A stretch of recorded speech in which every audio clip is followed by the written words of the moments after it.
Binabati ko po kayo at lahat ng inyong tagapakinig ng isang magandang araw. Lubos na nagpapasalamat na rin po ako sa inyo kung sakasakaling mapipili po ninyo ang aking kwento na basahin sa inyong programa. Isa po kasi ako sa inyong mga fans at talaga namang araw-araw ay sinusubaybayan ko ang Barangay Love Stories sa Barangay LS. Ako po si Rhea, 30 years old at taga Pasay City. Isa po akong work from home virtual assistant at isa rin pong single mom.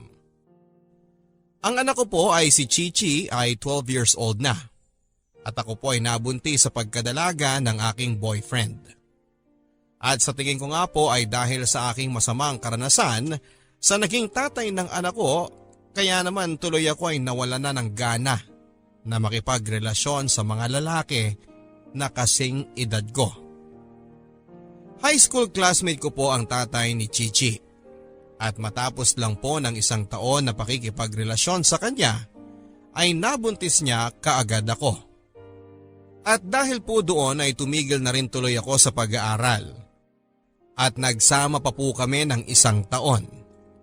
Pero bago ako manganak ay nalaman ko na may babae pala ito at nabuntis din niya. At dahil nga po doon ay tuluyan na kaming nagkahiwalay. At hindi na rin po siya nagbigay ng kahit na isang kusing sa amin ng anak niya. Mabuti na nga lang po at naiintindihan din kahit napapaano ng mga magulang ko ang kamaliang nagawa ko. At sila na rin ang sinandalan ko para maitaguyod ang anak ko. Hindi po ako nakatapos ng high school at hindi na rin po ako nakabalik ng eskwelahan. Nagtrabaho na lamang po ako kaagad-agad para hindi naman masyadong nakakahiya sa mga magulang ko. Dahil may mga nakababatang kapatid pa rin ako na nag-aaral noon. Pagiging sales lady, waitress, dishwasher, bantay ng internet cafe, lahat po halos ng trabaho ay napasok ko na. Pero karamihan naman po sa kanila ay kontraktual lamang. O kaya ay maliliit lang na negosyo na nagsasarado kaagad. Kaya medyo naging mahirap ang pasok ng pera. Pero sa awa naman po ng Diyos ay nakapag-ipon-ipon po ako sa loob ng 4 na taon ng pagtatrabaho. Kaya ako po ay nakabili na rin ng sarili kong computer. At mula po noon ay nag-work from home na lang din po ako bilang virtual assistant. Para na rin mabantayan ko ng maayos ang pagpapalaki sa anak ko. Nagkaroon din naman po ako ng mga boyfriend pagkatapos ng tatay ni Chichi. Pero wala naman po akong sineryoso dahil karamihan sa kanila ay mga na-meet ko lang din sa chat. Bukod pa dyan ay napaso na nga po kasi ako sa pag-ibig. Kaya kapag nakakaramdam ako na medyo questionable ang ugali ng lalaki, ay hinihiwalayan ko na rin kaagad bago pa ako ma-fall ng husto. Pero noong mga 25 years old po ako ay nakilala ko si Ben. Isa ring ka-chatmate na taga Davao City. Hindi ko na nga po sana i-entertain ito dahil 45 years old na po siya.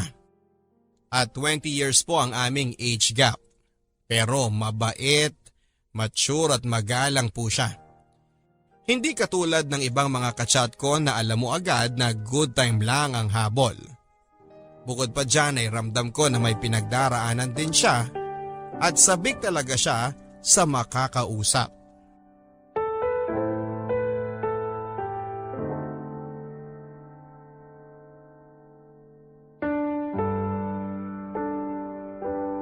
Hi, Ben! Busy ka? Di naman. Buti hindi ka pa nakukulitan sa akin. Hindi, okay lang. Wala rin naman akong ginagawa ngayon eh. Nagpapalipas oras lang din naman ako bago ko sunduin sa school si Chichi. Kumusta na yung bank agent? Nakausap mo na ba? Oo. Bukas magmi-meet kami. Rhea, maraming salamat ha. Saan naman? Doon sa referral mo. Alam mo, kung hindi dahil sa'yo, hindi ako magkakaroon ng lakas ng loob na magsimula ulit na magnegosyo. Okay lang yan. Subok lang na subok. Nakakatawa nga eh. Ako yung 45 years old na, Pero ikaw pa yung mas may alam sa mga negosyo at bagay-bagay na ganyan kesa sa akin. Maaga lang kasi ako nag-mature. 18 pa lang kasi ako nabuntis na ako eh. Kaya kailangan talagang dumiskate, kundi nga kami ng anak ko. Ako, maaga rin naman ako nagkaanak. Pero parang ang immature ko pa rin. Oo nga pala, Rhea. May ipagtatapat ako sa'yo. Ano yun? Rhea, yung sinabi ko sa'yo na iwalay kami ng asawa ko, hindi totoo yun. Ha? So, ibig sabihin nagsasama pa rin kayo ng asawa mo? Oo. Pero kung susumahin, mas matagal pa ata yung magkaiwalay kami. Kasi 10 taon na rin siya sa Abu Dhabi. At nagkakasama lang kami 1 buwan sa 1 taon. Pero bakit ka naman nagsinungaling sa akin? Sa totoo lang kasi, Rhea, kaya rin naman ako nagchat-chat kasi nung una kasi gusto ko ng, alam mo na, kalandian ba? Pero nang nakausap kita, mabait ka namang tao. Tapos halos lahat na nga ng problema ko na isashare ko na sa'yo. Nagbago na yung tingin ko sa'yo. Kaya gusto ko rin na maging honest sa'yo, lalo pat ngayon na magkaibigan na tayo. Okay lang yun. Simula naman parang kuya na ang tingin ko sa'yo eh. Buti na lang kuya at hindi tatay. Yung anak ko kasi 5 taon lang ang tanda mo. 20 years old na ba si Lisa? Magto-20 na sa 1 buwan. Sa katunayan nga, magbabakasyon din ulit si Mrs. dito sa Pilipinas sa 1 buwan. Rhea, ano sa tingin mo? Makipag-iwalay na ba ako sa Mrs. ko pagdating niya? Ha? Naku, huwag akong tanungin mo dyan. Desisyon niyo dapat yun na mag-asawa. Alam mo naman na yung kwento ko, hindi ba? Buryong-buryo na talaga ako sa mga kapatid ng asawa ko eh. Napakababa ng tingin nila sa akin porket wala akong trabaho ngayon.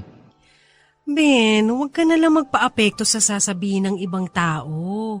At saka ayan, magsisimula ka na ng negosyo, di ba? Hindi mo naman kasalanan na pumalpak yung ibang mong negosyo. Natural lang yun. At bahagi lang yun sa pagninegosyo. Ang naging problema mo lang siguro dati, sinugal mo lahat dun sa iisang negosyo. Nag one time, big time ka. Kaya nung pumalpak, wala tuloy lahat. Oo nga eh. Sana this time maging successful na tong negosyo ko. Basta kapit lang at dasal sa Panginoon. May awa din ng Diyos.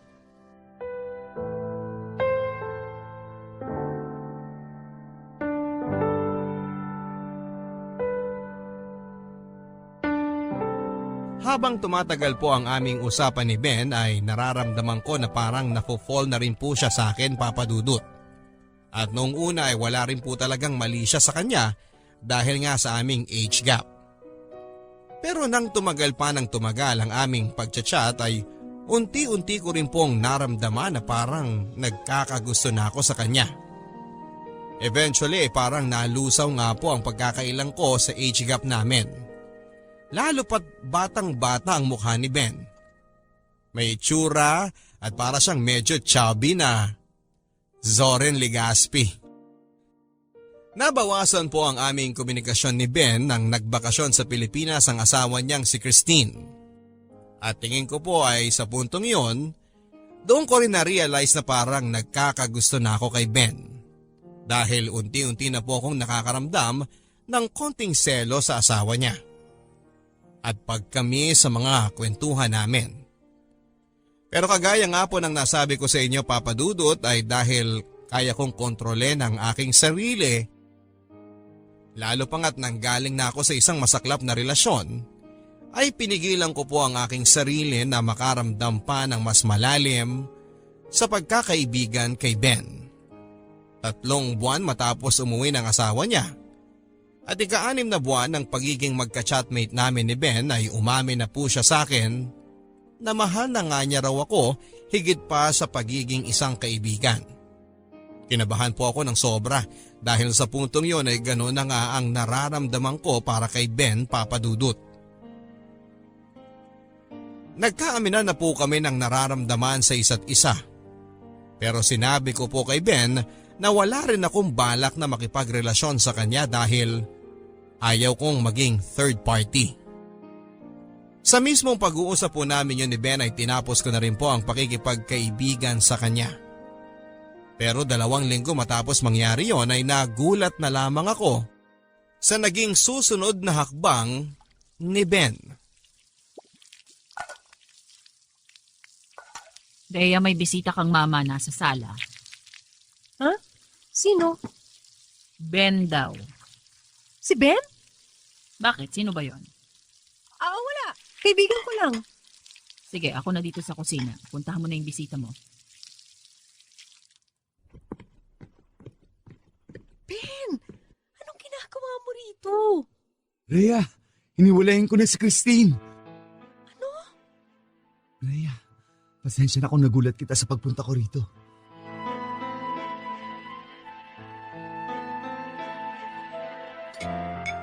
Magmerienda muna kayo. Salamat, Ma. Ma, si Ben pala, kaibigan ko. Saan kayo nagkakilala? Ka-opisina ko siya dati. Kaopisina? Saan? Manager ko siya dati sa fast food. Taga Davao siya, nagbabakasyon lang dito. Ganun ba? Mabuti naman at nabisita mo ang anak ko. Ang layo pa pala ng pinanggalingan mo. Opo, naging matalik na magkaibigan po kami ni Rhea. Talaga? Parang wala naman siyang nababanggit dito. Kung sa bagay, hindi naman yan mahilig magkwento ng mga nangyayari sa kanya dito sa bahay eh. Ma, sige na. Magkukwentuhan muna kami ni Ben. O siya, sige. Maiwan ko muna kayo. Rhea, lumipat na ako dito sa Maynila. Kailan pa? Kararating ko lang kahapon. Tumuloy muna ako dyan sa isang inn na malapit dito sa inyo. Pero bakit ka nga nandito sa Maynila? Anong balak mo? Rhea, hindi ba obvious? Dinala ko na ang lahat ng gamit ko. Iniwan ko na ang pamilya ko para sa'yo. Shh! Hinaan mong boses mo. Ben, bakit mo ginawa yun? Rhea, mahal kita. At akala ko ba, mahal mo rin ako? Ben, masyadong mabilis yung mga pangyayari.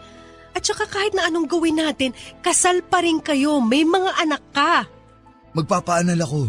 Tapos yung mga anak ko matatanda na rin naman. Ben, ewan, hindi ko alam kung paano to. Bigyan mo muna ako ng oras na mag-isip, okay? Pasensya ka na, Rhea. Hindi kasi to ang in-expect ko na magiging reaksyon mo. Sige, aalis na lang ako.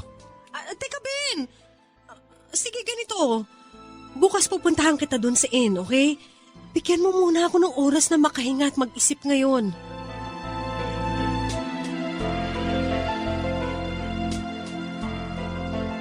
Nalaman ko po na nakita pala ng anak ni Ben na magka-video call kami. Pero ang naabutan ata ng anak niyang si Lisa ay nung sinasabihan ko na si Ben na mas makakabuti kung putulin na namin ang aming komunikasyon.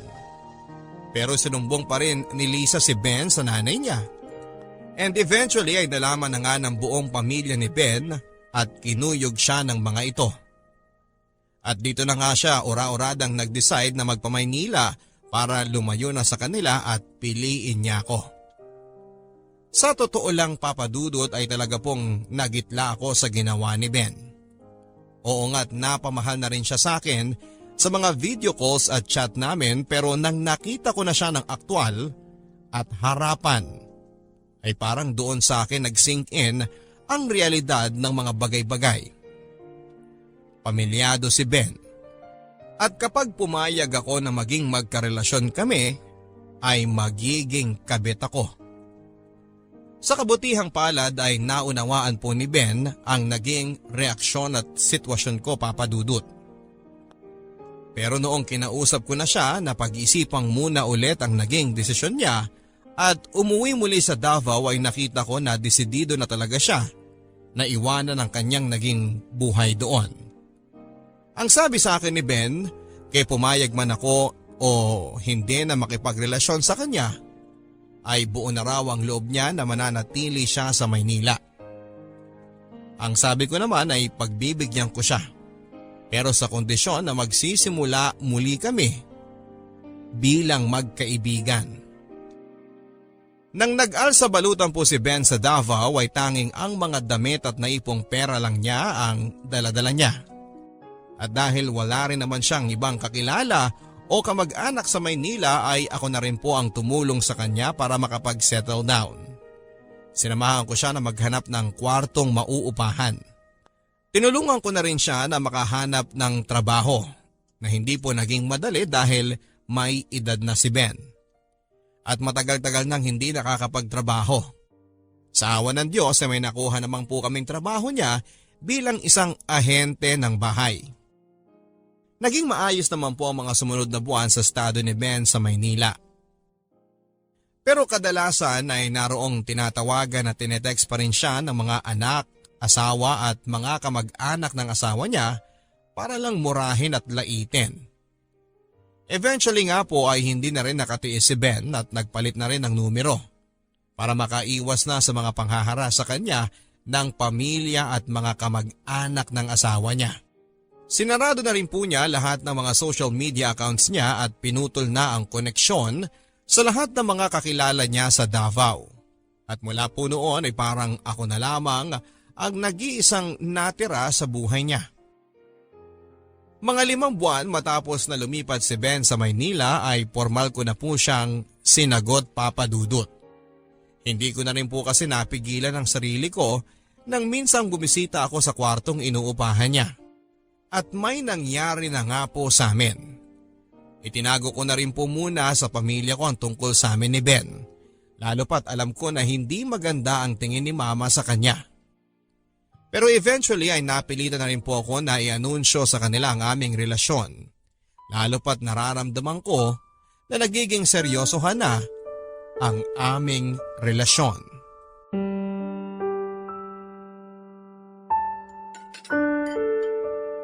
Ma, Pa, may gusto po sana akong sabihin sa inyo.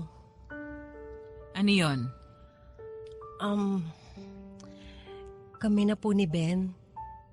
Okay. Kailan pa ba naging kayo? Isang taon na po. Ano? Seryosohan na ba yan? Opo. Ano bang trabaho mo, Ben? Ahente po ako ng bahay. Kumusta naman yun? Awa ng Diyos medyo okay naman po. Huwag ka nang nangungupo. Parang halos magkakaedad lang naman tayo. Ben, pasensya ka na. Alam mo naman siguro na may anak na itong si Rhea, hindi ba? Oo. Handa ka na bang maging tatay? Yun ay kung wala ka pang anak. Actually meron na akong anak. 2. 2? Nasaan sila? Nasa Davao sa puder ng asawa ko. Ilang taon na yung mga anak mo? Yung bunso, 18. Yung panganay, 21 years old. 21 anyos? 5 taon lang ang tanda ni Rhea sa panganay mo? Gaano na kayo katagal na hiwalay ng asawa mo? Mga 1.5 taon na. 1.5 taon pa lang. Tapos mag-iisang taon na kayo ni Rhea? Oo. Si Rhea ba ang dahilan ng paghihiwalay ninyo? Hindi! Ma, ano bang klase mga tanong yan? Aba, syempre. Nagkamali na kami dun sa tatay ni Chichi. Hindi na pwedeng maulit-ulit ang pagkakamali mong yon. Lalo pat 20 anyos ang tanda sa'yo ng lalaki na to. Pero wala na sa lugar yung mga tanong nyo, Ma eh. Wala sa lugar? Mukhang yung relasyon ninyo ang wala sa lugar dahil ginawa ka niyang kabit.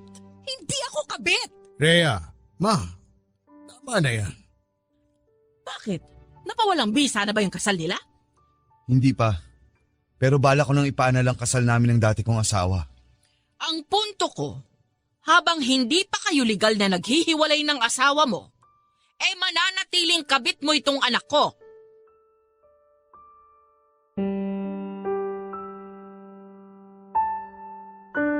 Tutol po talaga ang mga magulang ko sa relasyon namin ni Ben, Papa Dudut. Pinipilit po nila akong hiwalayan siya, lalo na po si Mama. Hindi daw ba ako naaasiwa na parang mag-ama na kaming tignan ni Ben? Hindi daw ba ako nakukonsensya dahil nawasak ang isang pamilya dahil sa akin? At nang umabot na nga po sa puntong hindi ko na kaya ang pagtrato at mga salitang binibitawan ng mga magulang ko sa amin ni Ben, lalo na ni Mama, ay nagpasya na po ako na umalis na kami ng anak ko sa bahay at nakipag-live-in na kay Ben. At sa puntong yon ay wala na po talagang nagawa ang mga magulang ko, Papa Dudut. At alam na rin siguro nila na hindi nila ako mapipigilan. Kaya't pinabayaan na lamang nila ako. Halos itakwil na nga po nila ako dahil sa ginawa ko. At dahil maliit lang po ang dating kwarto na inuupahan ni Ben at dala ko na rin si Chichi, ay lumipat po kami sa isang apartment. Sa panahong yun ay medyo malakas po ang kita ni Ben sa pag-aahente. Kaya malakas na rin po ang naging loob namin na bumukod at mag-live-in. Si Chichi naman po ay parang naimpluwensyahan na rin po ng mga magulang ko at ayaw din kay Ben, Papa Dudut. Dahil din marami na siyang mga naging kaibigan sa dati naming bahay, ay naging labag sa loob niya ang paglipat namin. Pero hindi ko naman din po siya maaaring iwanan kina Mama at Papa dahil anak ko siya. Maayos naman po ang naging paglipat namin ni Ben sa bagong apartment. Ngunit ang hindi lamang po namin ine-expect ay kung gaano katsismosa ang aming mga kapitbahay. At ang masama nga po noon ay ang unang nakatuklas dito ay ang anak kong si Chichi.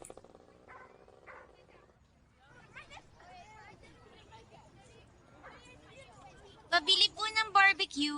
Ilan? 5 stick po. Sige, balutin ko lang ah. Uy, Mare, nakita mo ba yung bagong lipat dyan? Ang gwapo ng lalaki, ano? Kahit may edad na.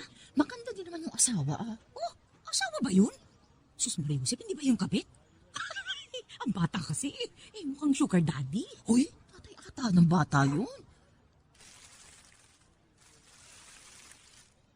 Iha, eto na yung order mo, oh. Uy, bata, sorry ha, joke lang yun. Tatay at nanay mo ba yung kasama mo doon? Hindi ko po tatay yun.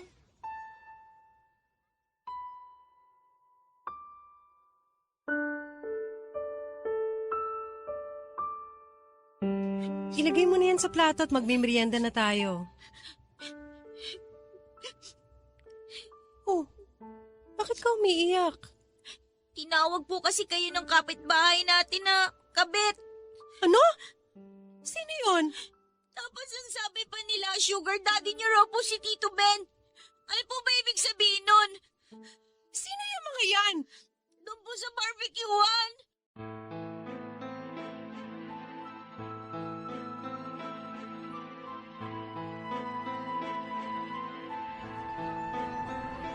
Sino dito ang mga chismosa na tumawag sa akin na kabet? Ano? Bakit hindi kayo makatingin? Bakit hindi kayo makasagot? Sila pong dalawa, narinig ko po kanina. Abay, wag kang nang bibintang. Aba, pambihira, walang bintangan. Bakit? Totoo naman narinig ko kayo Sabi mo pa nga, sugar daddy niya yung gwapo na mama. Ang kapal ng mukha mo! Aray! Aray ka! Ha? Anong sabi sa mukha mo na tawagan ako ng kung ano-ano? Wala kang alam tungkol sa buhay ko!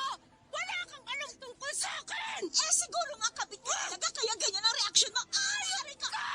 Ang pangit ka na! Ang pangit pa ugali mo! Ay, naku, at nga! Pangit ka! Ay, ka! Alam mo walang mukha ng bakbak! Mukhang katawan ko lang ang alam mong ipahanap mo! Bitiwan niyo ako! Ayun ka, chismosa ka! Puputulan kita ng tila!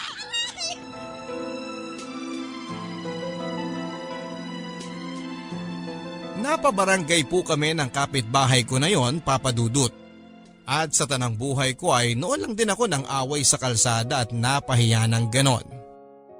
Sa akin po kasi ay okay lang kung ako ang kantiin nila at lait-laitin.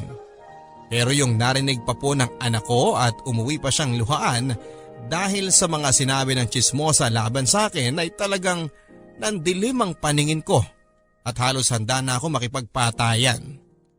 At dahil nga po sa mga nangyari ay naging ilag na rin ang mga kapitbahay namin sa akin. Kahit may mga simpleng kailangang bilhin sa tindahan ay talagang dumadayo pa ako sa kabilang kalsada para lang hindi ko na kailangang makihalubilo at makipag-usap sa mga kapitbahay namin. At sinabihan ko na rin po sina Chichi at sina Ben na gano'n na rin ang gawin nila. Napaka-unfair lang po, Papa Dudut. Alam ko naman kasing mali pa rin naman talaga ang ginawa namin ni Ben. Pero yung dagdagan pa ng mga taong ito na hindi namang kilala at mapanghusga at tawagin pa akong pokpok at gold digger ay talagang nakakasakit sa pride. Kahit na alam ko naman na hindi yun totoo. Parang kahit saan po kami pumunta ni Ben ay hinahabol nga kami ng panlalait at pangmamata ng mga tao. Ang hindi ko po akalain, Papa Dudut, ay magdidilang anghel pala ang mga tsismosa naming kapitbahay. Pero hindi ako kundi si Ben ang naging sugar baby ko. Nang tumungtong na po kasi kami sa 3 taon ng relasyon namin ay doon na nagsimula ang putaktihin kami ng problema. Naadik po kasi sa sugal si Ben, Papa Dudut. Ang tingin ko nga po ay nagsimula nga ito nang nakaranas siya ng sunod-sunod na benta sa pag-aahente ng bahay. At akala niya siguro ay magtutuloy-tuloy ang ganong swerte. Kaya't lumakas ang loob na magsugal. Ang masakla po ay nang humina na rin ang benta niya, ay nagpatuloy pa rin po siya sa pagsusugal. Kaya't yung mga dapat na siya ang magbabayad sa bahay, tulad ng renta sa apartment, ay ako na rin tuloy minsan ang umaako. At nang tumagal nga po ay halos ako na ang sumusuporta sa lahat ng pangangailangan namin, Papa Dudut. At dahil din dito ay napapadalas ang away namin ni Ben. Noong una kasi ay kapag nangungutang siya ay binabayaran pa niya. Pero nang tumagal-tagal, yung pangungutang niya ay parang hingi na. Lumaki na rin po kasi ang anak ko kaya't inuunti-unti ko ng pag-ipunan ang kanyang pang high school. Pero kung minsan ay nababawasan ko ang savings ko para sa pag-aaral ni Chichi para lang hindi kami mapalaya sa bahay o maputulan ng kuryente. Pero isang araw ay nagulantang na lamang po ako nang may natuklasan akong bagong gulo na pinasok itong si Ben para lamang matustusan ang kanyang pagsusugal.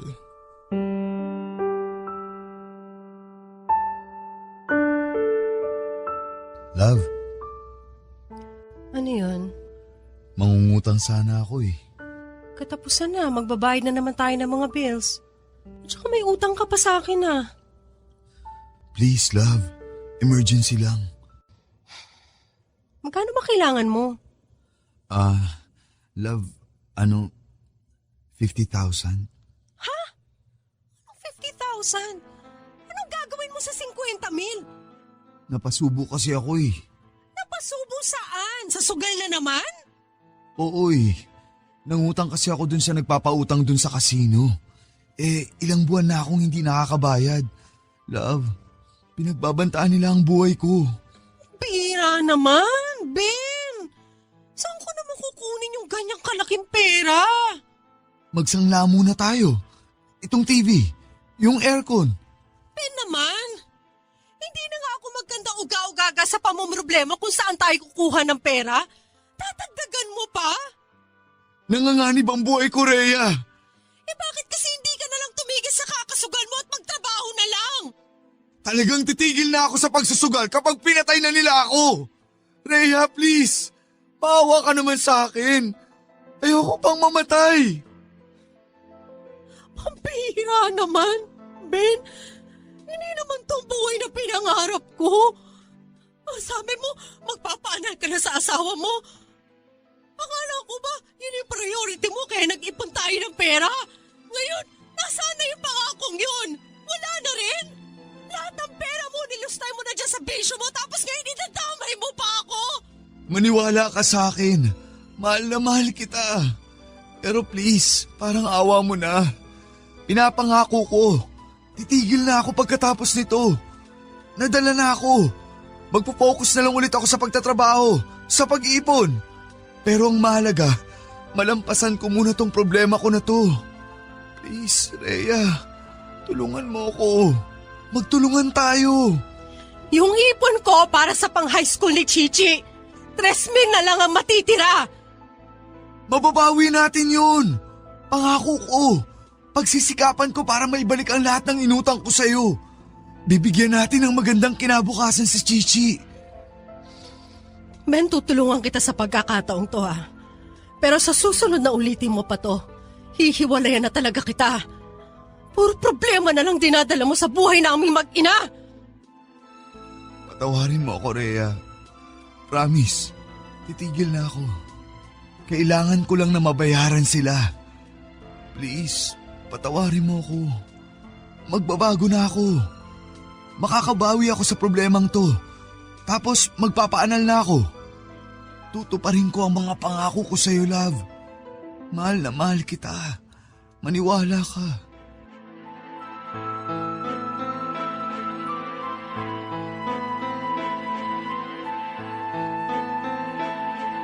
Binayaran ko po ang utang ni Ben para lang maging ligtas siya sa panghaharas ng mga pinagkakautangan niya.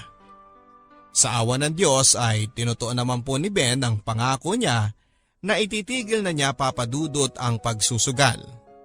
Pero ilang buwan nga lang po ay nasisante naman si Ben sa kanyang trabaho dahil natuklasan ng mga boss niya na pinapatungan niya pala ng malaki ang singil sa mga kliyente niya at binubulsa ito. Bagay na sa tingin ko ay ginawa po ni Ben nang nalulung na po siya ng husto sa pagsusugal. At sa isang igla papadudot ay pakiramdam ko ay bigla kaming naging back to zero. Wala ulit trabaho si Ben at halos limas ang lahat ng savings ko. At sa kabila pa noon ay patuloy pa rin ang hindi namin pakikihalubilo sa mga kapitbahay namin. Dahil ilang taon na kaming nakatira sa lugar na yon, ay atribidang gold digger pa rin ang tingin nila sa akin. Samantala, nahirapan na pong humanap ng trabaho si Ben matapos noon. At sa tingin ko po ay medyo na-demoralize na naman siya. Kaya naman nawala na siya ng gana na lumabas para maghanap ng mapagkakakitaan at nakatambay na lang palagi sa bahay. Sa pagkakataong yon ay medyo hindi na rin po ako nagtataka sa ugaling yun ni Ben. Nang nakilala ko po siya ay medyo depressed din siya at walang ginagawa na kahit na ano. At ngayon ay naririto naman siya sa ganong klase ng estado. Pero ang masaklap ay ako na ang parang naging responsable at may kargo sa kanya. Gusto ko na rin po sanang hiwalayan si Ben noon pero hindi ko na po nagawa dahil nalaman ko na buntis ako.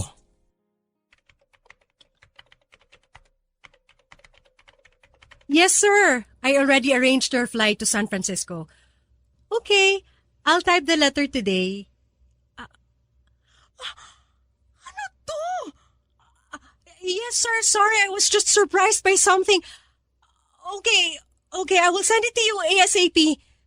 Thank you, sir. Goodbye. Grabe, ano pa to? Ayaw tumigil. Ben! Ben! Bakit? Ano to? Ginamit mo ba tong computer ko?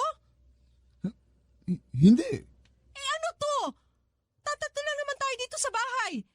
Alam kong hindi ako nagpunta sa kahit na anong porn site. Yung anak ko, alangan naman pumunta yun sa porn site. Minsan lang naman ako pumunta dyan eh. Ayan o. Hindi ko mapatigil. Ungol ng ungol. I-restart mo na lang. Hindi na kita sisitahin dyan sa panonood mo ng porn, pero utang na loob naman. Huwag dito sa computer ko. Ginagamit to ni Chichi. Pasensya na. Hindi na mauulit. Bored lang dito sa bahay. Ano pa to? Bakit ayaw na magbukas? Start lang ng restart. Pambira naman oh. Nasira na ata ito kung kailan may deadline ako. Nagda-download ka ba ng kahit na ano dito? Ewan. Hindi ko na alam kung ano nang mga na-download ko. Naman. Itong computer na nga lang na itong inaasahan natin sa pagkukunan ng ikabubuhay natin, sinira mo pa?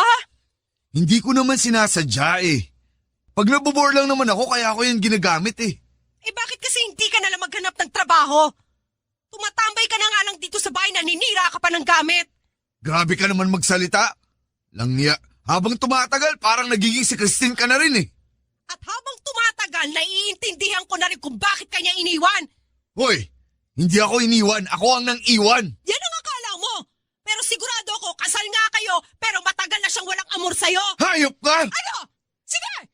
Sampalin mo ako! Bahala ka dyan!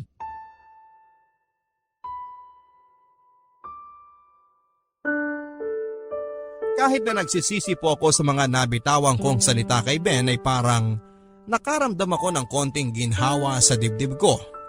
Na sa wakas ay nasabi ko na ang hinanakit ko sa kanya. Pero alam ko po na tumago sa kanyang pride. At lubusang nasaktan po si Ben sa mga nasabi ko. At sigurado ako na hindi niya agad makakalimutan yon. Mula rin po ng pag-aaway namin yun ni Ben ay parang nalamatan na ng husto ang aming relasyon. Naapektuhan din po kasi ang trabaho ko nang nasira po ang computer ko. At kinakailangan ko po ng magrenta sa internet shop sa loob ng ilang araw habang pinapagawa ko ang computer sa bahay. Dahil sa pagod at problema sa pera ay madalas tuloy ay nasisinghalan ko si Ben kahit na sa maliit na bagay.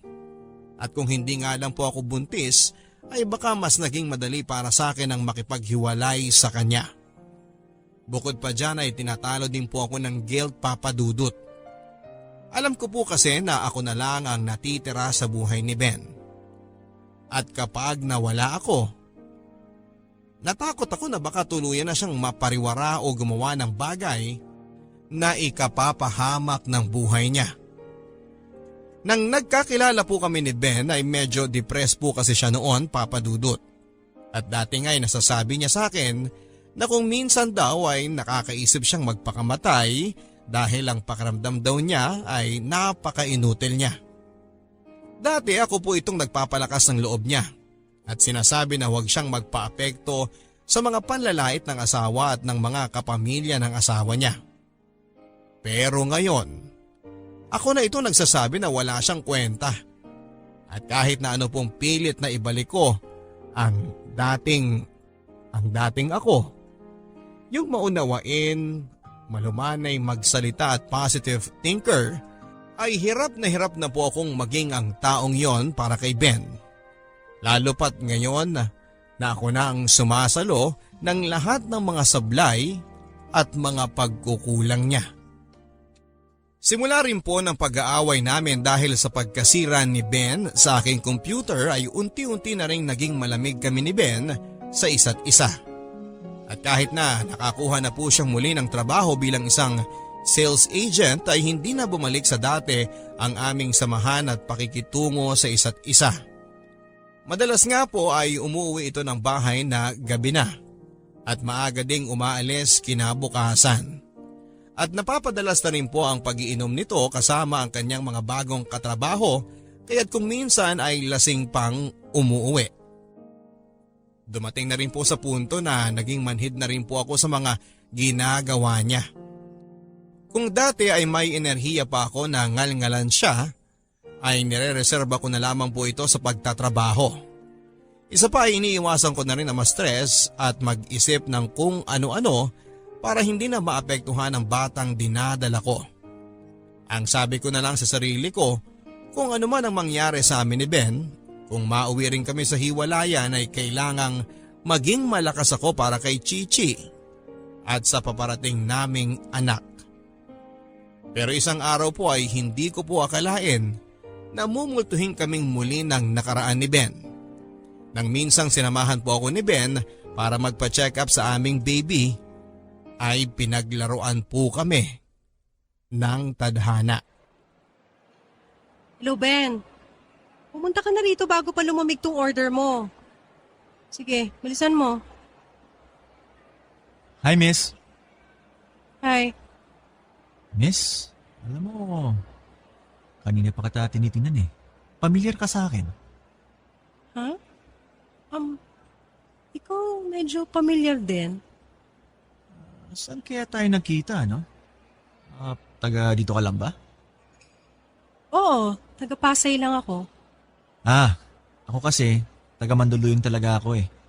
May sinadya lang akong bilhin dito sa mall. Naging magkaklase ba tayo nung high school? Hindi siguro. Mukha ka namang mas bata sa akin ng di hamak. 22 ako. Bakit? Ilang taong ka na ba? 30 na ako. Oo, hindi nga. Oo nga, 30 na ako. Mark? Hello, Dad. Long time no see. Ikaw si Mark? Akalaan mo nga naman hindi mo ako nakilala. Samantalang inagawan mo kami ng kapatid ko, ng ama! Mark, tama na. Wag dito. Ben, tara na. Wow! At buntis ka pa pala? Sakto. Buntis na rin yung misis ko eh. May asawa ka na? Oo, Dad. May asawa na ako. At ikaw, Miss Kabit, ano mo bang magiging lola ka na? Mark, please. Wag mo namang ipahiya ang sarili mo dito. Ha? Ako? Ako pa ang mapapahiya? Dad, kung meron dapat mapahiya, dapat kayo nitong makating kabit mo na to. Biruin mo, buntis na pala, nakikipaglandian pa kung kani-kanino. Hindi ako nakikipaglantian sa'yo! Ikaw ang pumunta dito at kumausap sa akin! Ha? Ako nga lumapit dito. Pero, bumigay ka naman agad. Kung hindi nga lang dumating doon si Daddy baka naiuwi na rin kita. Ang bastos ng buhanga mo! Walang kwenta ka talagang ama! Tama na! Tama na, Mark! Hindi! Hayop ka, Daddy! Wala kang kwenta ka ba? Wala kang kwenta, tao! Mabulo kayo ng kabit mo at ng bastardong anak niyo!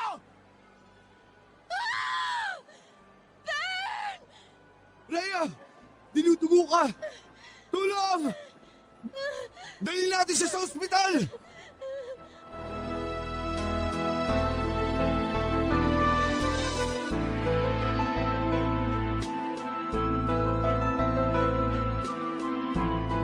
Nakunan po ako, Papa Dudut.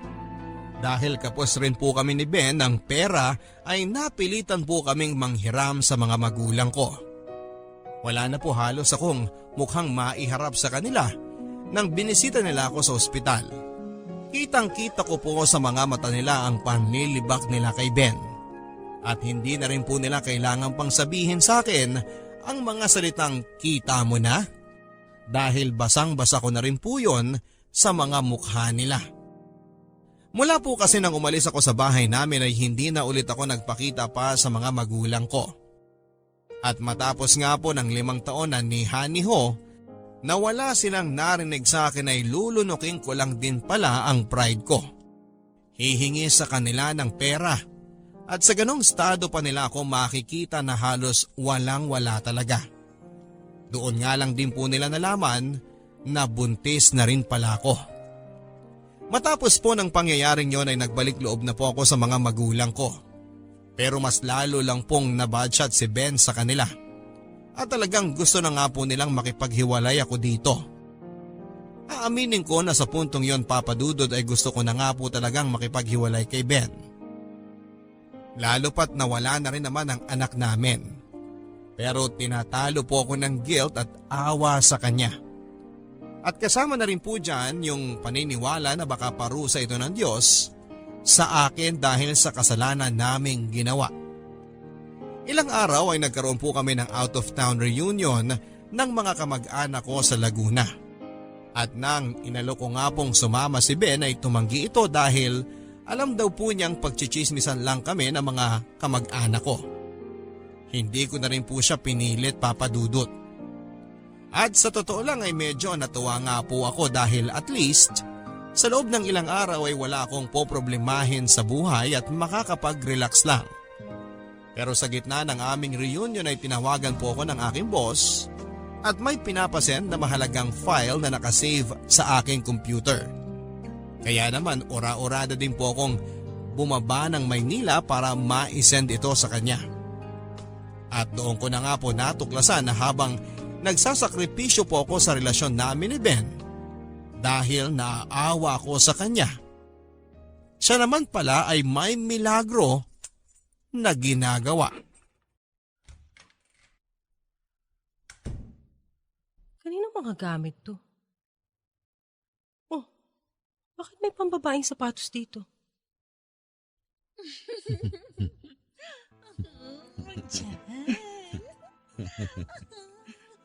Hayop ka, Ben! Rhea! Sino tong babaeng to, ha? Ben, akala ko ba hiwalay na kayo? Hiwalay? Eh kung hindi ka ba naman tangang babae ka, sumama-sama ka dito sa bahay nitong hayop na to, hindi mo ba napansin na may mga gamit at pambabae at pambata dito? Rhea, Tapos kumalma ka na, dadatnan please. kita Ano nakatuwan ba? dito sa bahay Tama na ko? yan. Hoy, huwag mo ako pagsalitaan ng ganyan. Kim, huwag May ka na kasing karapatan akong sumagot. pagsalitaan ka dahil nasa pamamahay kita. Trespassing ka!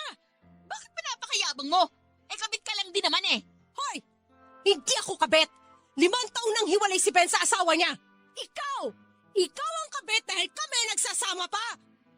Kabit pa rin yun. Sige, kung kabet ako, ikaw, ano ka? Number 3? Laruan? Parausan? Hayop kang babae ka! Masayop ka!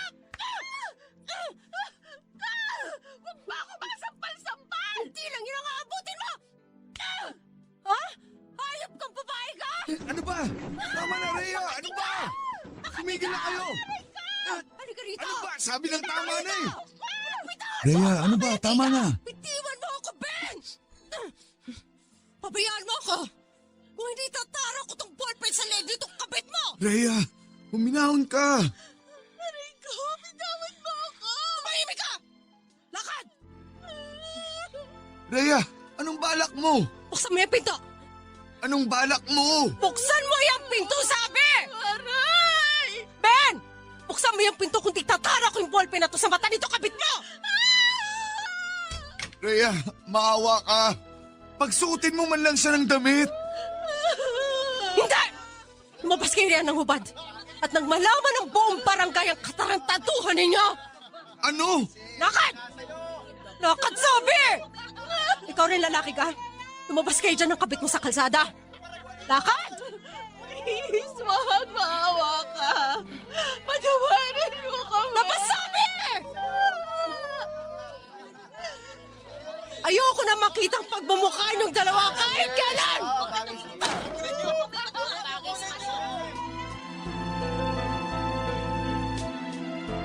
Hindi ko po alam kung anong klaseng spirito ang sumanib sa akin sa mga oras na yon. Pero talagang yun na po siguro ang rurok ng galit ko. Nagpatong-patong na rin po kasi ang problema ko sa pera, ang pagtitiis kay Ben pati na rin ang pagkawala ng pinagbubuntis ko. Matapos po ng pangyayaring yon ay hindi na rin po nagpakita si Ben sa akin. Narinig ko na lang po sa mga kapitbahay na binigyan na lang din pala nila ng damit si Ben at yung babae para makauwi na. At matapos po ng insidenteng yon, ay parang bigla rin pong nagbago ang pagtingin sa akin ng mga kapitbahay ko. Bigla akong sumikat. Ang dating hinuhusgahan nilang kabit, ngayon sa tingin nila ay isa ng bayani. Nakakatawa po talaga ang mga tao, Papa Dudut. Bumalik na rin po kami ni Chichi sa mga magulang ko. At tuluyan ko na rin pong ibinaon ang masamang karanasan ko kay Ben, Papa Dudut. Pero kahit na ganoon ang kinahantungan ng aming relasyon, ay hindi po ako masyadong nalulungkot at nagsisisi. Sapagkat pakiramdam ko ay sa wakas ay napagbayaran ko na rin ang aming kasalanan. At dito nagsisend ang mga customers niya ng private messages tungkol sa details na pagpapadalhan kapag may nagustuhan ng mga ito sa mga ibinebenta niya. May mga meetups din siyang arrangement at meron din naman yung pinapadala niya sa courier ang item na bayad na. Mahirap din kasi papadudot ang COD dahil maraming nagpa-prank minsan na wala pala doon sa bahay nila sa address na ibinigay. Nakaranas na rin si Myla na magoyo. Maraming nakilala si Myla na naging kaibigan niya na rin dahil sa pagbebenta sa online. Masaya ako at kahit papaano ay may pinagkakaabalahan ng girlfriend ko. At tiyak akong hindi batugan ang magiging asawa ko kapag magkasama na kami sa iisang bubong. Patingin ang page mo. Ayan oh. Ganda. Siyempre, ako yata gumawa ng logo niyan. Ang yabang ah. Pero in fairness, magandang ginawa mong logo. Gusto ko siya. Babe, gusto ko yung live online selling. Yung nasa camera ka tapos pinapakita mo yung mga paninda mo? Oo, maganda naman ako, di ba? Aba, syempre naman. Kaya nga kita nagustuhan eh. Dahil sobrang ganda, matalino, at maalaga. Walang mabait at mapagkakatiwalaan. Lahat ng magandang katangian meron ka. Ikaw talaga. O yan, may nag-comment na sa sandals na paninda mo. HM daw. Bakit kasi hindi mo nilalagay yung price? Uso talaga yung PM is the key. Replyan ko ng PM is the key. Uy, dapat nilalagyan talaga ng price yan. Ikaw talaga? Para alam ng tumitingin sa page mo kung mura o mahal ang binibenta mo. Strategy yan. Hindi ko makuha kung bakit ganyan ang strategy. Dapat makisabay sa uso. Sa bagay. Pero para sa akin, mas magandang ilagay mo na ang price. Sige na nga. Ilalagay ko na, Mr. Edmond. Ay nako, Miss Myla. Sana maging successful tong negosyo ko. Kaya yan.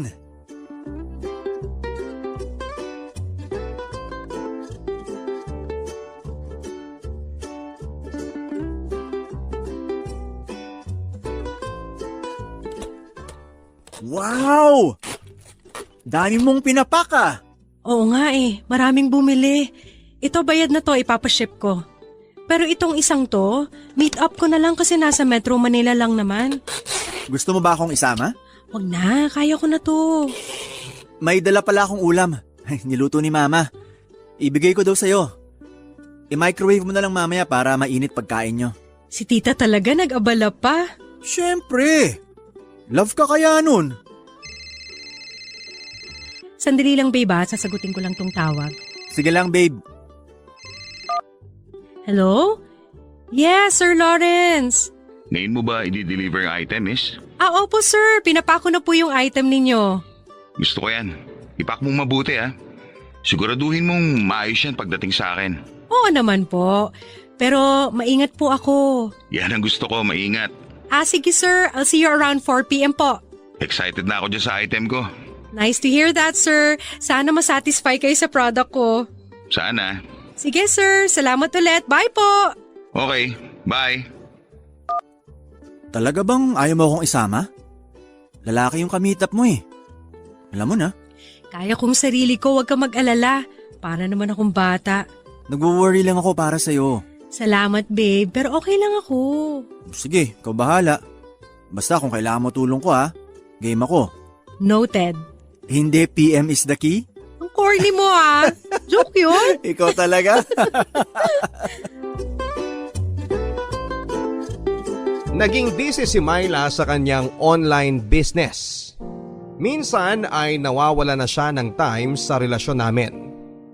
Iniintindi ko na lamang siya papadudot dahil wala naman siyang ibang trabaho kundi ang pagbebenta ng kung ano-ano sa online sa kanyang page.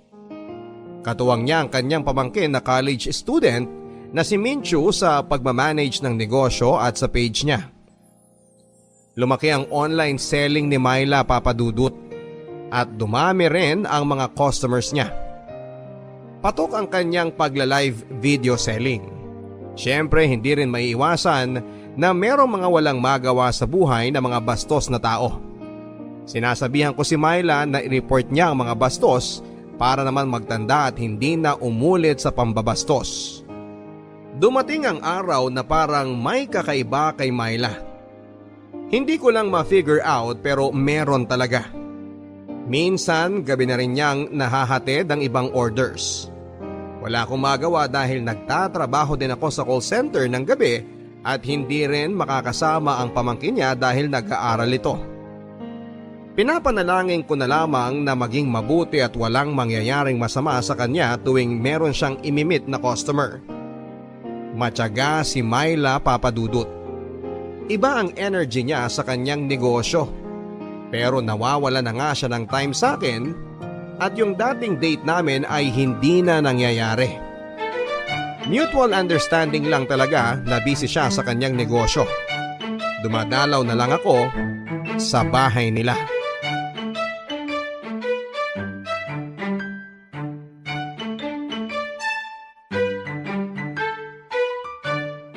Menchu, asan ang tita Myla mo?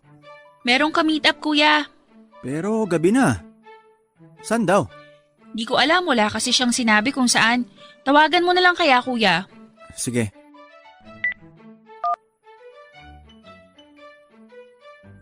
Hindi ko makontak eh. Gabi na masyado ah. Kuya naman, malaki na si Tita Myla. Kahit malaki na yun.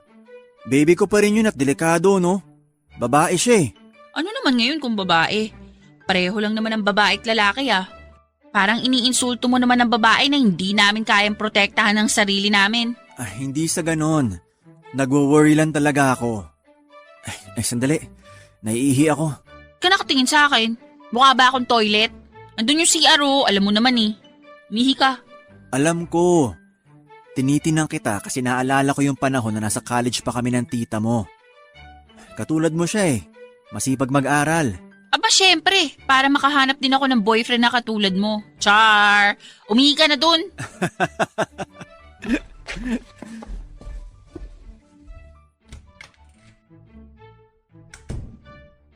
Ano to? Pregnancy test kit? Sino buntis? Positive ba nakasabi? Buntis si Myla? Hindi kaya si Menchu?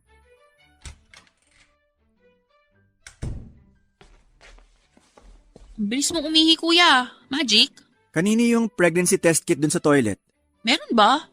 Hindi sa'yo? Bakit naman ako magkakaroon ng ganyan? Virgin pa ako, no? Baka kay Tita Myla. Naku! Inalaw mo na siya? Kakaiba kayong dalawa, ha? Susumbong ko kayo kay na lolo at lola. Buntis ang tita Myla mo. Ano? Magkaka-baby na kami. Talaga lang, ha? Bakit hindi pa sinabi ni Tita Myla sa'yo? Baka naghahanap lang siya ng tiyempo. Surprise, ganun. Sa bagay. So magpapakasal na kayo niyan? Ano pa nga ba? Mahal ko ang tita Myla mo, Menchu. Gaw na sa mahal. Congrats! So kailan ang kasal? Pag-uusapan namin yan.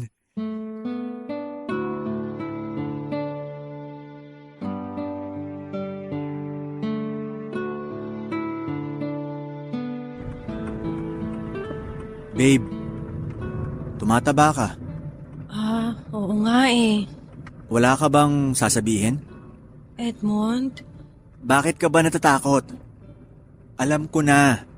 Nakita ko sa toilet ang pregnancy test kit. Ano? Edmond? Ilang buwan na si baby? Alam mo, sobrang saya ko na magiging ama na ako. Kailan natin sasabihin sa mga magulang natin ang tungkol sa pagbubuntis mo? Ay, kailangan na natin magpakasal, Myla, habang hindi pa lumalaki ang tiyan mo. Oo nga. Sasabihin natin. Magpapakasal na tayo. Saya-saya ko. Sobrang saya ko. Oh, baby. Kapit ka lang, ha? Excited na si Daddy na makita ka. Mahal na mahal ka ni Daddy. Oh. Tears of joy ba yan? Oo. Salamat, Edmond. Salamat.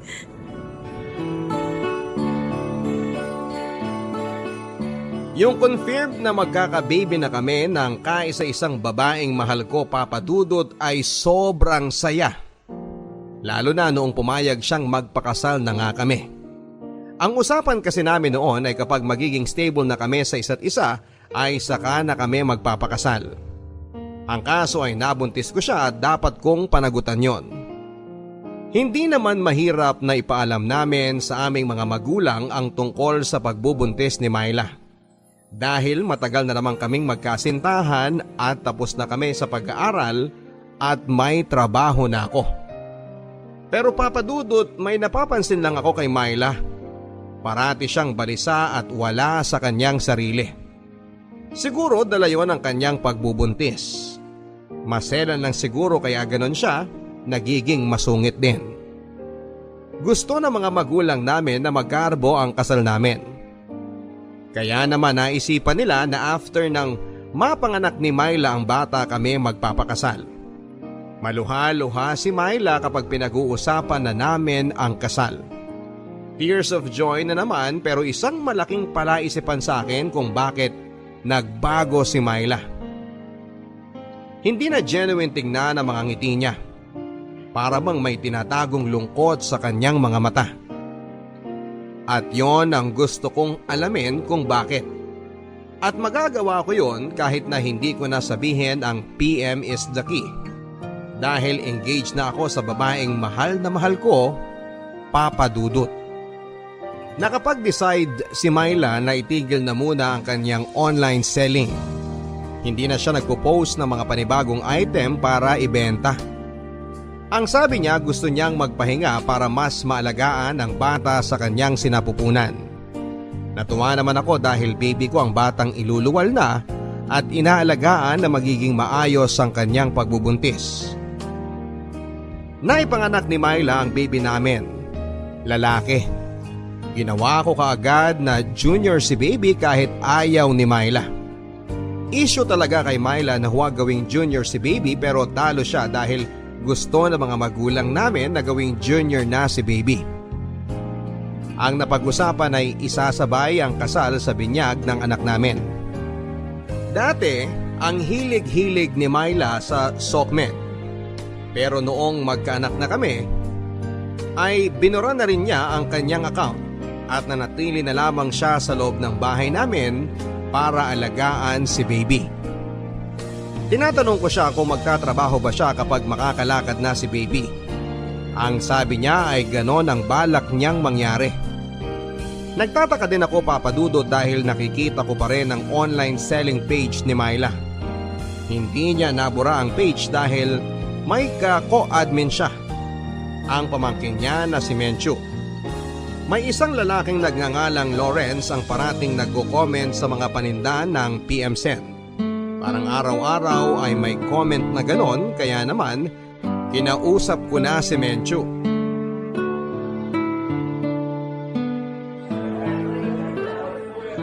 Salamat at sumama ka sa pag-grocery ko ngayon, Menchu.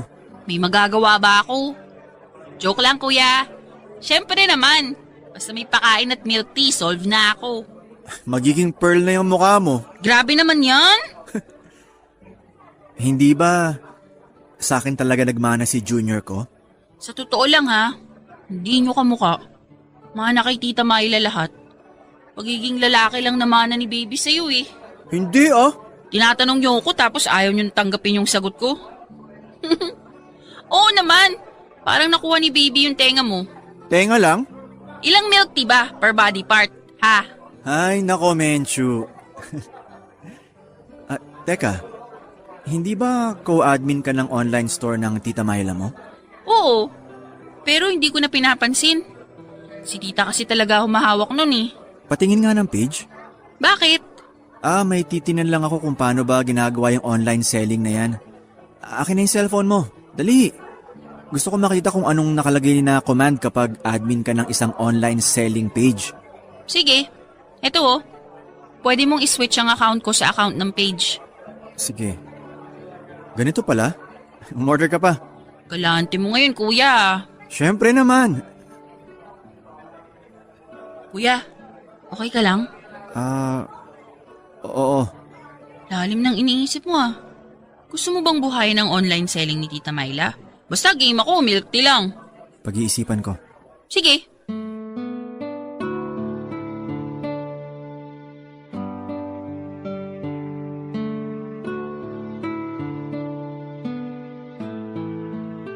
Babe. Ano? Ayaw mo bang buhayin ng online selling mo?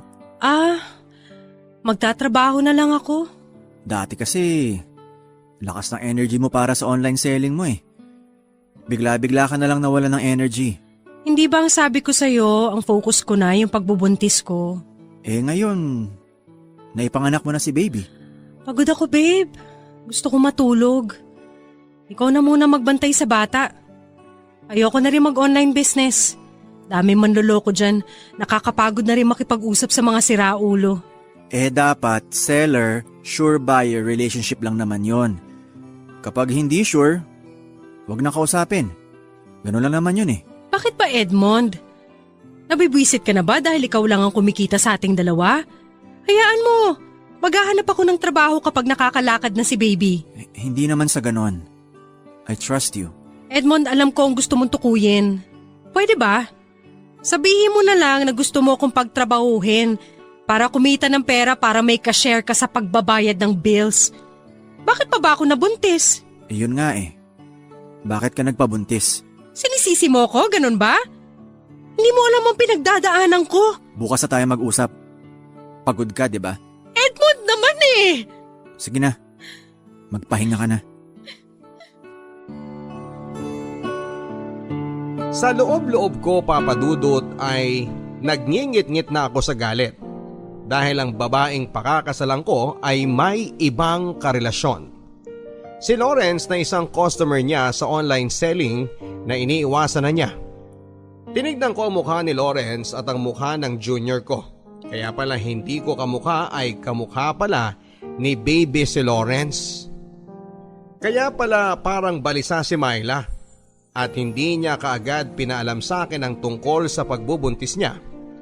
Ay siguro'y hindi niya alam kung sino ang ama ng bata sa tiyan niya. Ipinagsabay pala ni Myla ang relationship ko sa kanya. At sa online selling at ka-PM is the key niyang karelasyon na si Lawrence. Dahil matagal na kami ni Myla ay naging automatic na ako talaga ang ama ng ipinagbubuntis niya. Dahil ako lang naman ang ipinakilala niyang boyfriend sa mga magulang niya. Itinago ni Myla sa akin ang lahat hanggang sa mga anak siya.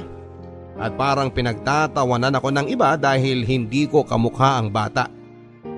Kailangan kong matunton kung saan nakatira si Lawrence, Papa Dudut. Naisave ko ang palitan nila sa online page inbox. Ang gusto ko ay magkaroon pa ako ng matibay na ebidensya ng pagtataksil ni Myla para hindi ko na ituloy ang pagpapakasal ko sa kanya.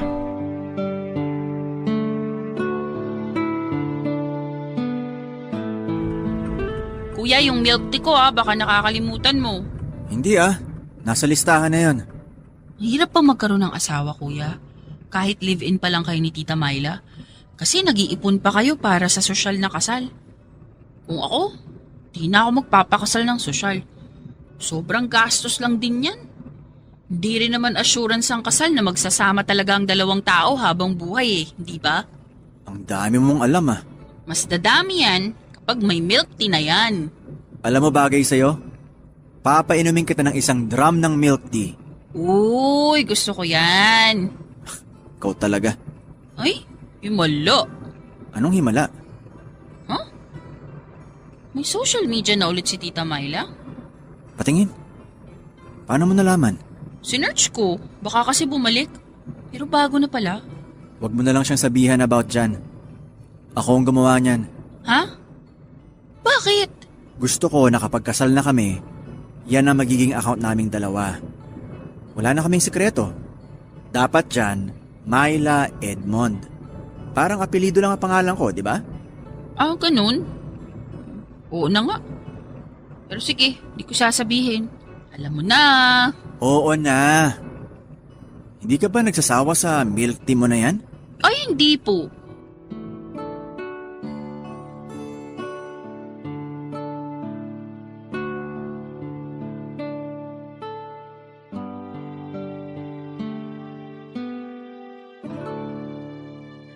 Saan na naman ang lakad mo? Para sa kasal natin. 1 buwan na lang pala. Oo nga eh. Ang gastos. Pasensya na. Okay lang. Ano ka ba? Ang importante makasal ako sa babaeng mahal ko. At hindi ako kayang pagtaksilan. Hindi ba? Oo naman. Bakit sumagi yan sa isip mo? Hindi ko alam. Everybody has a secret pero malaki ang tiwala ko sa'yo. May anak na nga tayo, di ba? Oo, Edmond. May problema ba? Oh, sige na. Mauna na ako para makauwi rin ako ng maaga. Sige. Mag-ingat ka. Ako pa. Sila mag-ingat sa akin.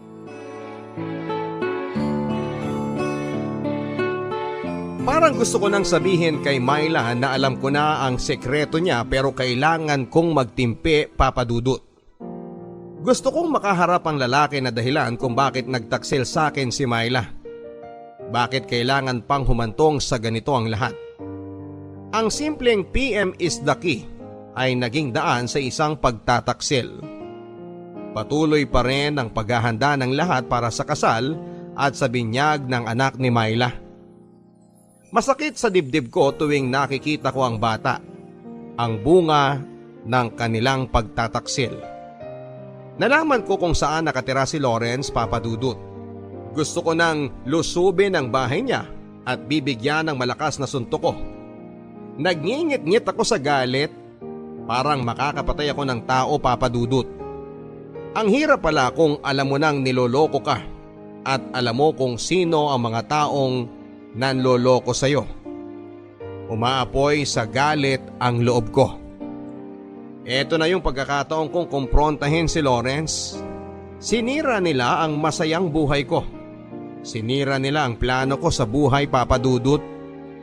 Paano na ang mga magulang namin na excited na sa kasal namin ni Myla? Paano na si baby na ayaw ko nang ibigay ang pangalan ko dahil hindi ko naman siya anak?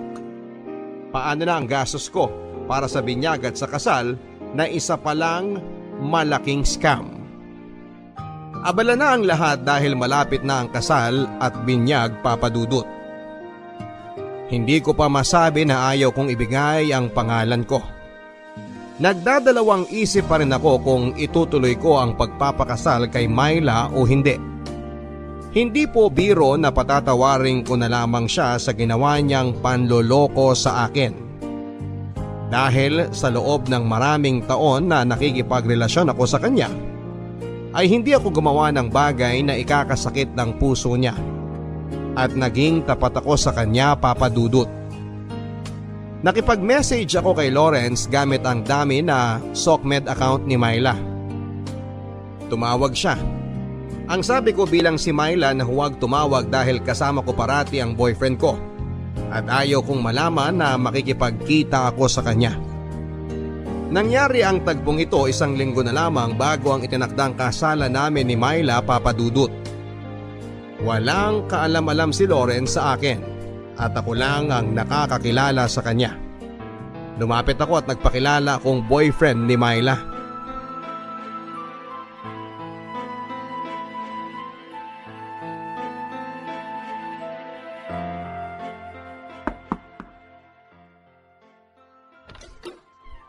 Sino ka? Ano kailangan mo? Edmond, ako ang fiancé ni Myla. So? Ikaw ang kachat ko? Spy ka ba? Tarantado ka! Anong ginawa mo sa fiancé Ba? ko, ha? Ito sa'yo! Kaya ka! Ano ha? Mahal mo ba si Myla? Ha? Sabihin mo! Hindi! Hindi ko siya mahal! Sa'yo na siya! Itiwan mo ako! Malandi ang fiancé mo eh! Pumapatol kaya diniskartehan ko na! Tinamaan sa akin eh! Hayop ka! Tama na! Hindi ko naman alam na may fiancé siya! Wala akong kasalanan dito! Ginalaw mo siya! Siyempre! Nasa isang kwarto kaming dalawa! Ano pa ba gagawin namin, di ba? Hindi ko siya pinilit! Kusa siya sumama! Kaya bitiwan mo ako! Sa'yo na yung baila mo! Bakit nagko-comment? At nagme-message ka pa rin sa kanya, ha? Siyempre babae siya! Tawag lang siya ng laman para sa akin! Tawa lang ang habol ko sa kanya! Sa'yo na ang puso ng Myla na yan! Kaya bitiwan mo ako!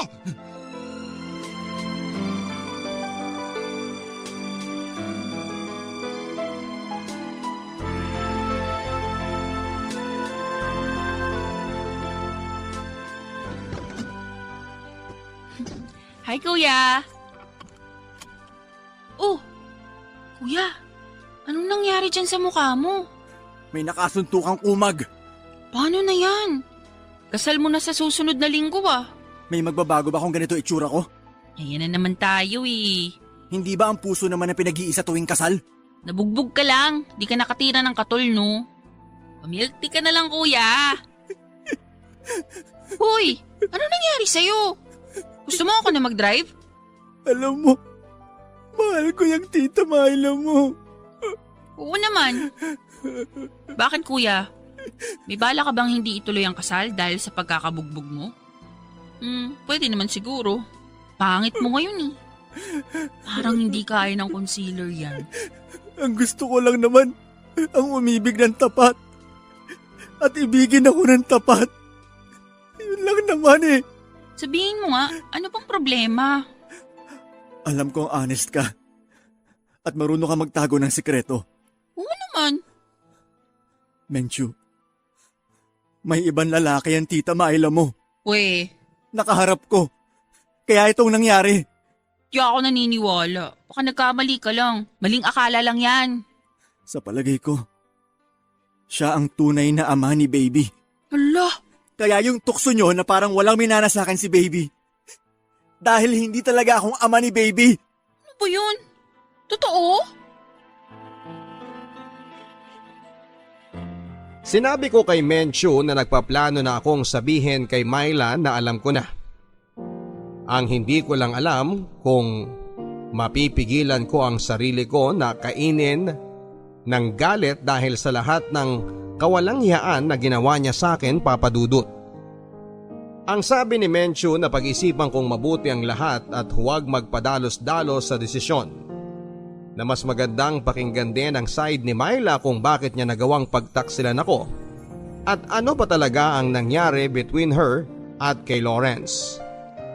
Mabuti na lang talaga at nariyan si Menchu. Kung hindi ay baka isa na akong bulkan na sumabog sa harapan ni Myla. Sinekreto na lang muna namin ni Menchu ang lahat, Papa Dudut. Hanggang sa kaya ko nang kausapin si Myla. At dapat kausapin ko na siya dahil ilang araw na lang ay kasal na naming dalawa. At ayokong umabot pa sa araw ng kasal. Saka ko sasabihin o saka ako magwawala dahil sa mga nalaman ko.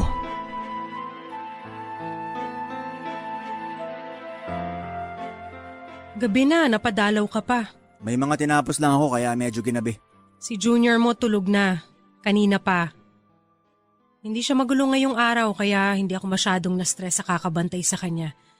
At naisaayos ko yung mga parating na gagamitin sa kasal. Yung hindi pa napadala ng invitation card, bukas ko na ibibigay sa kanila. Alam mo babe, ang sarap isukat ng gown ko. Ang ganda. Kaso, hindi pwede baka, alam mo na. Sinukat mo sana. Para alam mo kung totoo ba yung sabi-sabi o hindi. Uy, grabe ka. Ayoko hindi matuloy ang kasal natin. Ilang araw na lang. Ah, talaga ba? Oo naman. At huwag ka na mag-alala. Tupagin ko na ang paghahanap ng trabaho after ng kasal natin. After ng honeymoon natin. Baka makabuo pa tayo ng isa. Ay, paano na ako makakapagtrabaho nun? Balikan mo yung PM is the key mo. Ayoko na nun. Gusto ko yung trabahong naaayon sa kurso ko. Gusto ko na magtrabaho sa isang hotel, babe. Okay din naman yung online selling ah. May makikilala ka. Edmond, please. Tapos yung makikilala mo, magiging malapit na kayo. At sa pagiging malapit nyo, sasama ka na sa kwarto. Kaya yan, may anak ka na. Ano bang pinagsasasabi mo, ha? Hindi ko anak si baby. Ano? Alam ko ang ginawa mong pagtataksil sa akin, Myla. Anong sabi mo? Hindi ko anak si baby. Kaya kami hindi magkamuka. Anak mo siya! Alam mo, okay lang naman sana kahit hindi ko anak si baby eh. Kahit may gumalaw na sa'yo na iba. Hindi naman sukatan kung sinong nauna o ano eh. Ang masakit, hindi ka naging tapat sa akin. At ikaw pa may ganang manampal? Alam ko ang tungkol sa inyo ni Lawrence. At huwag mong ipagkakaila yun, Myla. Paano mo nalaman? Kailangan pa ba malaman mo? Sabihin mo, pinuntahan ka ba ng lalaking yun? Siya ba nagsabi sa'yo? Walang iya siya. Buo na ang desisyon ko, Myla. Hindi ako magpapakasal sa'yo. At hindi ko ibibigay ang pangalan ko dyan sa anak ninyo. Edmond naman. Edmond, magpapaliwanag ako. Ano bang ipapaliwanag mo, ha? Parang ang dali-dali naman loko para sa'yo, Myla. Ginawa mo akong gago.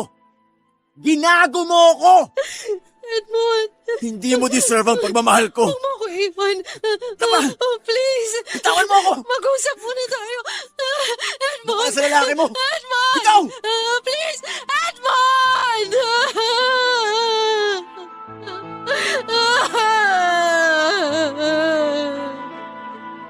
Pinigilan kong umiyak ng araw na yon, Papa Dudut. Pero nang lumabas ako ng bahay nang maisara ko ang pintuan, ay kusang lumuha ang mga mata ko. Sobrang sakit sa puso ko. Bakit nangyari ito sa akin? Bakit ngayon pa na 3 araw na lamang ay kasal na naming dalawa? Ipinaalam ko sa mga magulang ko ang tungkol sa pagkalas ko sa kasal. Sinabi ko lang na hindi ko na mahal si Myla. Nagalit ang mga magulang ko sa akin, Papa Dudut, at nilagay ko daw sa kahihiyan ang pamilya namin. Naisip ko rin na bawiin ang pangalan ko sa baby pero narehistro na ito bilang anak ko. At junior na ang bata. Alam ko na walang kasalanan ng bata. Pero parang ang sakit lang na ang bunga ng pagtataksil ng mapapangasawa ko ay ginawa ko pang junior. Tama lang ba ang ginawa ko, Papa Dudut? Hindi ba masyadong ang sama ko naman na ayawan ng kasal kahit na 3 araw na lamang at kasal na namin? Para sa akin, mas okay nang hindi ko sinabi ang tunay na dahilan sa pagkalas ko sa kasal namin ni Myla. Kahit paano'y gusto ko pa rin na malinis ang tingin sa kanya ng ibang tao. Kahit pa nagmukha akong masama sa harapan ng mga magulang ko at kamag-anak at maging sa pamilya ni Myla. Palaisipan sa akin noong sinabi ko sa kanya na alam ko ang pregnancy test niya at nagbago na siya. Yung hindi na genuine ang ngiti niya at may lungkot na ang mga mata niya. Kaya pala ganun dahil sa hindi ko pala anak ang baby niya. Kinausap ko ang mga magulang ni Myla, Papa Dudut. Humingi sila ng paumanhin kung ano man ang nagawa ni Myla, kung bakit kumalas ako dahil sa pagkakakilala nila sa akin ay mabait akong tao at hindi ko nilalagay ang kapwa ko sa alanganin. Alam nila na may malaki kaming problema, ang hindi lang nila alam ay kung ano ito. Pero buo na po ang desisyon ko at hindi na magbabago. Sabi pa ng magulang ni Myla na tingnan daw sana ang matagal naming pagsasama ng anak nila at sana ay hindi ko iurong ang kasal. Umaasa pa rin ang pamilya ni Myla na itutuloy ko ang kasal pero issue po sa akin ang katapatan, Papa Dudut. Maraming pagkakataon sana na sinabi niya sa akin ang tungkol kay Lawrence. Ang tungkol sa bata pero hindi. Kahit napapansin ng mga tao na hindi ko kamukha ang bata ay hindi pa rin niya sinabi ang katotohanan. Kung ang kasama mo ay sinungaling, magiging kasinungalingan din ang inyong pagsasama at ayoko ng ganon. Kung sinabi lang ni Myla ng maaga ang lahat, siguro ay napatawad ko siya at matutuloy ang kasal. At kahit na hindi ko anak ang bata ay aakuin ko, pero sobrang tagal na. At sa kahuli-hulihan ay hindi pa rin siya umamin. Nang hindi ko kusang sinabi sa kanya ang nalalaman ko.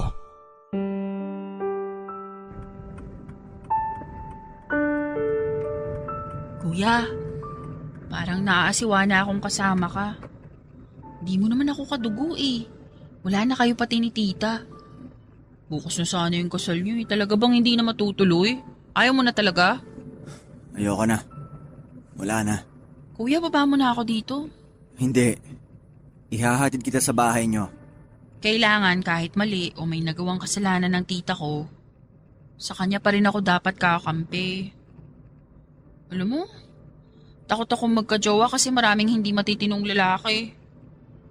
Sabi ko nga sa sarili ko kung magkakajowa ako yung katulad mo kasi mabait ka.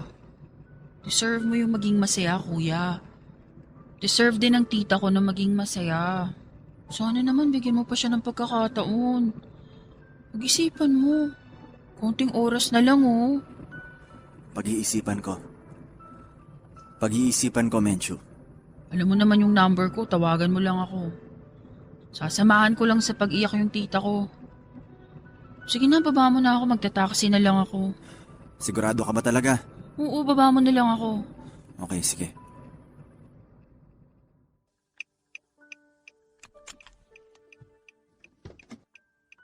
Hintayin ko yung tawag mo, kuya, ha? Sige. Salamat.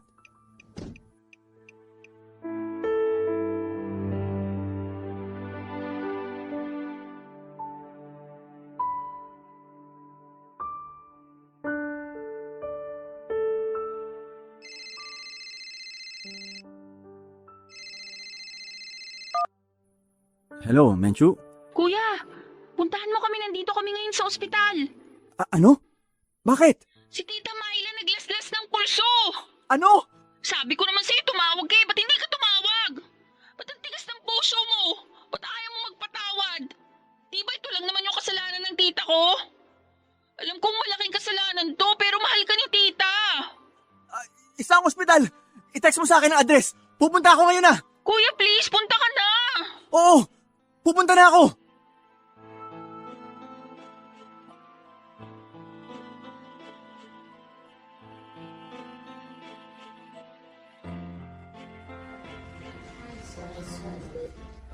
Myla, Edmond? Edmond? nandito na ako. Edmond, sorry. I'm really sorry. Bakit mo naman ginawa to? Munti ka nang mapuruhan sa ginawa mo eh. Nagsisisi ako sa kasalanan ko. Ako ang sumira ng lahat. Myla, sa totoo lang, gusto ko na talagang tigilan ang ugnayan natin. At kalimutan ka. Alam ko naman eh. Kasuklam-suklam yung ginawa ko. Huwag ka nang umiyak. Myla, kahit ganun pa man, naging mabuti ka sa akin. Kasama ka sa mga pangarap ko kahit nung college pa tayo. Siguro nagkamali ka lang ng hindi mo inaasahan. Natukso ka sa mga bagay. Siguro maraming magsasabi sa akin na baliw ako kung itutuloy ang kasal. Di ba? Bakit kita pakakasalan eh? Iba ang nakabuntis sa'yo. Pero naisip ko na magsimula tayo.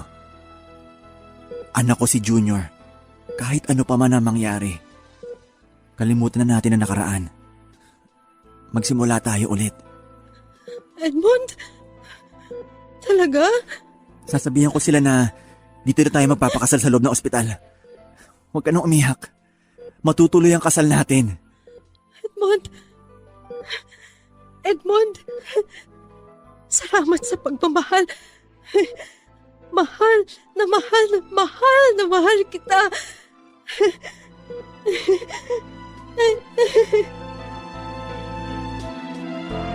Ako, si Myla at si Menchu lang ang nakakaalam tungkol kay Lawrence at sa baby. Ang dali lang lumambot ng puso ko, Papa Dudut. Tama rin naman kasi ang sabi sa akin ni Menchu at ng mga tao sa paligid na dapat ko ring isaalang-alang ang mga taon na nagsama kami. Tatawagan ko na talaga sana si Menchu noon para kausapin si Myla. Naunahan lang ako ng paglaslas ni Myla. Tatanggapin ko na sana siya at bibigyan ng second chance. Kasi baka natukso lang talaga siya at nawala sa isip niya na mauuwi sa isang bangungot ang lahat. Hindi rin naman ako perpektong tao. Nagkakamali din ako. Natuloy ang kasal at binyag sa loob ng ospital, Papa Dudut. Kami-kami lang ng pamilya ko at pamilya ni Myla ang nandoon. Hindi ko na inisip pa ang nakaraan. Nakakatuwa nga na para kaming galing sa gera. May mga pasa ako dahil sa mga tama ng suntok ni Lawrence at siya naman ay ang paglalastas niya ng pulso. Ano yan? Bakit may ring light? Magva-vlogger ka na ba? Hindi Mag-online selling na ulit ako pero kasama ka na. Ikaw nang sasagot sa mga messages. Bawal na ang meet-up. Shipping na lang. Pwede. So gagawa ka na ulit ng panibagong page sa online business mo? Oo. Babe, sorry doon Kalimutan mo na yon. Salamat sa pangunawa. Okay na yon. Move forward na tayo. Okay? Salamat talaga. Teka, gagawa ko ng video para sa business natin. Sumali ka. Babe, hindi ako magaling yan sa video-video na yan. Ano ka ba? Kaya mo yan, promise. Sige. Paano ba yan? Ganito lang. Oy, Menchu, halika nga dito. Kayong dalawa na lang ng tita mo ang mag-video. Ako na lang kukuha. Pero kayo mag-i-edit Huwag niyo na ako isali sa video, okay? Kuya, kaya nyo yan. Artistahin kaya itsura mo. Para nga kayong si Mark Heras eh. Bolera nito? Ilang milk tea ba gusto mo? Mga 4. Alam mo, ang takaw mo talaga sa milk tea. Ganyan talaga yan. Parang pinaglihi sa milk tea. Hindi pa naman uso ang milk tea nung pinagbubuntis siya. Ano bang gagawin sa video na yan? Ayan naman pala eh. Simulan nyo na. Teka, anong ibebenta natin? Anything under the sun. PM is the key.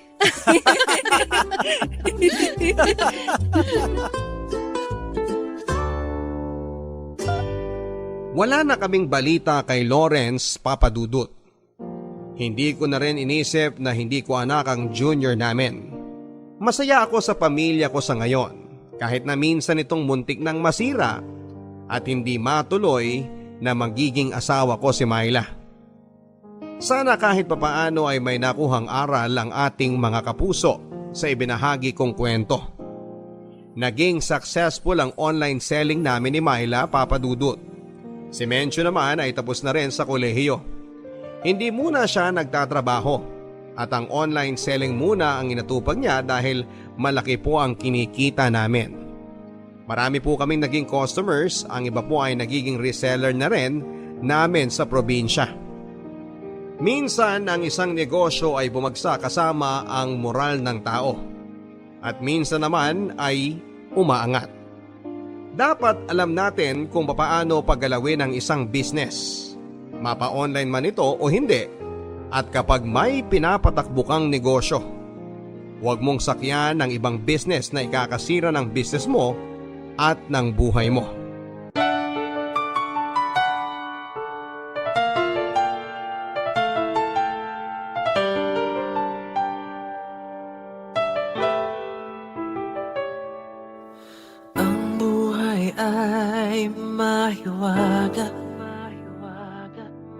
Laging may lungkot at saya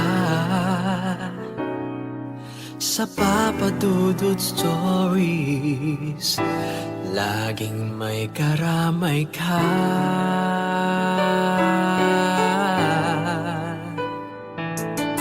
Mga problemang kaibigan dito ay pakikinggan ka. Sa Papadudut Stories, kami ay iyong kasama. Dito sa Papadudut Stories, ikaw ay hindi nag-iisa.